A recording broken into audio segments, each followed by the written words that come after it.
Right here, we have a chart that shows how many points the highest scoring perimeter player had while playing the Milwaukee Bucks this season. Let's go through this. It started on opening night when Tyrese Maxey gave the Bucks 31 points while barely losing. Trae Young gave us 20 points and gave the Bucks their first L of the season. Then we went to Miami where Tyler Hero gave us all we could handle in a close win. Then Jalen Brunson went and did Jalen Brunson things like torch the Bucks' shitty perimeter defense. And then Cam Thomas wanted in on that 45-point action as well. Cade Cunningham gave us 33, while the Bucks barely snuck a win out 120 to 118. Halliburton, sorry, I meant to say the Bucks owner, dropped a casual 29. We caught a breakdown here. Scotty Barnes gave us 29. LaMelo Ball gave us his season high of 37. Luka and Kyrie combined for 74 points against us. Poole actually decides to have somewhat high efficiency only against the Bucks, and Mr. No Left Hand gave us 26 points. We caught a break here. Trae Young gave us 32. Brunson actually had an off day against the Bucks. Halliburton just logged another day in the office. A washed DeMar DeRozan gave us 41 points. Another lucky stretch here. Keldon Johnson gave us 28. Franz Wagner gave us 29. Brunson dropped 36 and 38 points on John Cena the way you can't see the Milwaukee Bucks defense. Didn't know you need the whole Milwaukee Bucks team to fly out to Cleveland to do cone drills, Donovan Mitchell. Flashback to when the Nets rested their top 8 players and Dennis Smith Jr. was their leading scorer. Don't even need to say anything here. And here. Once again, we're letting the Spurs perimeter players violate us. And the Bucks still lost this game. The Bucks' perimeter defense sucks. It's no secret that the Bucks' defense has taken a huge step down after losing probably the best perimeter defender in the league in Drew Holiday. The Bucks' defensive rating went from 4th place last year at 111.9 to 19th place at 116.5. You know your perimeter defense is actually terrible when you have the runner-up defensive player of the year from last year, a former defensive player of the year, and you still find a way to rank in pretty much the bottom third of the league in defense. The only reason why the Bucks are still a top 3 team in the East right now is because Giannis is being Giannis. If the Bucks want to have any chance of contending for the 2024 NBA championship, they're going to need to make some sort of move before this trade deadline. So we're going to go over potential trades the Bucks can make to save the Giannis and Dame duo.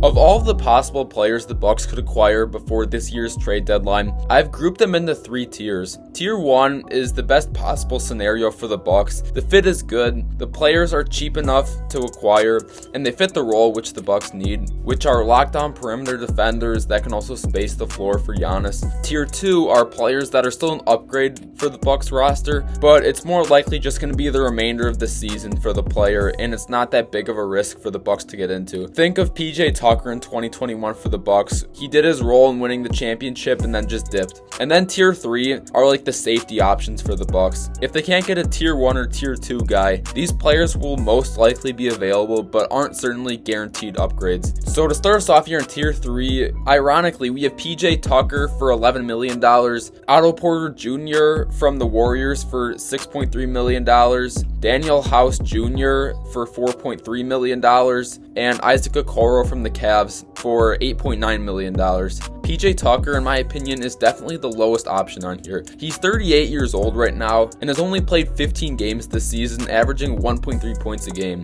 Obviously, if the Bucks signed him, it would only be to try to get another ring and he'd be out by the summer. Definitely a if all else fails option. The second worst option here is probably Daniel House Jr., who's another 3-and-D wing that plays for the 76ers right now. He's getting limited minutes in the current day. He's only played 22 games this year and is averaging 3.4 points on 34.4% efficiency from 3. The next best option on here is Otto Porter Jr., who played a really big part in the Warriors championship in 2022. During that run, he averaged a steal a game and shot 40% from 3 and 49% from the field while only playing around 20 minutes. The playoff experience is nice to have, and he could give you these type of numbers on a run if you really needed them. The last guy we have on here is Isaac Okoro from the Cavs, the youngest player in Tier 3, only at 22 years old. He's proven that he can be a lockdown defender on the perimeter and has shown steady improvement from the last 3 to 4 years in his career. He's probably the only guy in Tier 3 that could actually stay longer than the rest of this year from the potential he has of being young.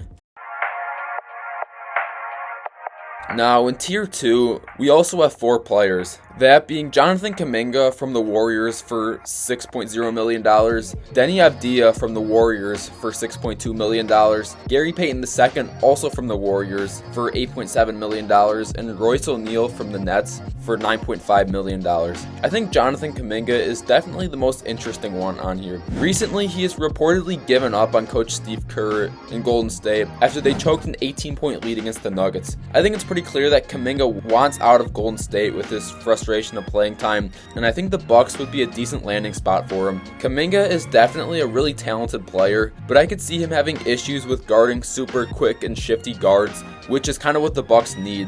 And he can't really shoot well from the outside, being limited as a floor spacer, but the talent and potential is certainly there. The next slept-on player we have I want to talk about is Deni Avdija. Avdija has been a super key player for the Wizards coming off the bench. He's averaging a hair under 12 points a game, shooting about 35% from 3 and 50% from the field, while averaging a steal a game. He's having a breakout year so far. On defense, he's a very active player in the gaps, and he's still somewhat raw on offense, but he's only 22 years old. Definitely the most underrated player the Bucks could target. The second option for the Bucks would be Gary Payton II. Just like Otto Porter Jr., GP2 played a very big role for the Warriors championship in 2022. Gary Payton is similar to Kuminga, a player that could also be looking to get out of Golden State to get more minutes on a contending team. GP2 could be the pest on defense that the Bucks need. Just the sheer defensive intensity, passion, and hustle he brings is exactly what this Bucks half-hearted defense needs. And the final player, who I think is the Bucks' best option in Tier 2,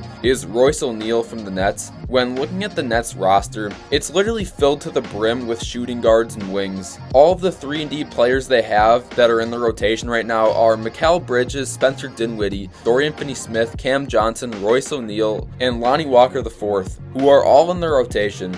Of these 7 players I mentioned, there's no shot they get Bridges, and I highly doubt they get Johnson or Dinwiddie, let alone the money would be too much. I think the Nets, out of all these guys, would be willing to give up Royce O'Neal, and I think the Bucks would get enough value to trade for him in the first place. Royce O'Neal would definitely be a great option for the Bucks with his defensive versatility and his ability to get red hot from 3. Now let's talk about the A1 guys the Bucks should try to prioritize in this trade deadline this year. Once again, we have 4 players. Matisse Thybulle from the Blazers for $10.5 million, Dorian Finney-Smith from the Nets for $13.9 million, Alex Caruso from the Bulls for $9.4 million, and Marcus Smart from the Grizzlies for $18.8 million. Matisse Thybulle for the Blazers has really improved as a 3-and-D player over the last year. This season, he's shooting 38% from 3 on 4 attempts a game and is averaging 1.6 steals a game. Thybulle's defense on the perimeter and his versatility on that end is definitely something the Bucks need. Now, remember all the 7 wings the Brooklyn Nets have? Well, besides Royce O'Neal, Dorian Finney-Smith seems like the next highest guy that the Nets would willingly trade away, while it would still bring lots of value to the Bucks. Dorian Finney-Smith has proven to be one of the best 3-and-D players in the league. This year, he's shooting 41% from 3 on 5.6 shot attempts, which is very impressive efficiency. Dorian is also one of the best perimeter defenders in the league. I think putting him around Giannis and Dame, while that duo sucks up all of the attention on offense, is really where he thrives best, just like when he was with Luka in Dallas. All he has to do is just hit open threes and play good defense. The second best option the Bucks should target this trade deadline is Alex Caruso. He's probably one of the most sought after players in this year's trade deadline, so it'll be tough for the Bucks to get him. One of the best 3-and-D players in the league. He's shooting 50% from the field and 42% from 3 on 3.8 attempts. Once again, very efficient numbers. He's also averaging 1.3 steals a game. Getting Caruso would be an absolute steal for the Bucks, especially because he's paid less than $10 million a year. Caruso's defensive intensity, his IQ of the game, and his overall scrappiness would definitely help the Bucks. But if the Bucks could get one player this trade deadline, the one ideal fit player that could take their defense up a completely different level, Marcus Smart would be that guy. And I'm aware that it would cost a lot of money and assets to get Smart from the Grizzlies. On the Sports Illustrated website, they created an article that gives an idea for a trade package to get Marcus Smart. In this hypothetical, the Bucks get Marcus Smart, while the Grizzlies get Bobby Portis, Pat Connaughton, Marjon Beauchamp, and a 2024 second-round pick.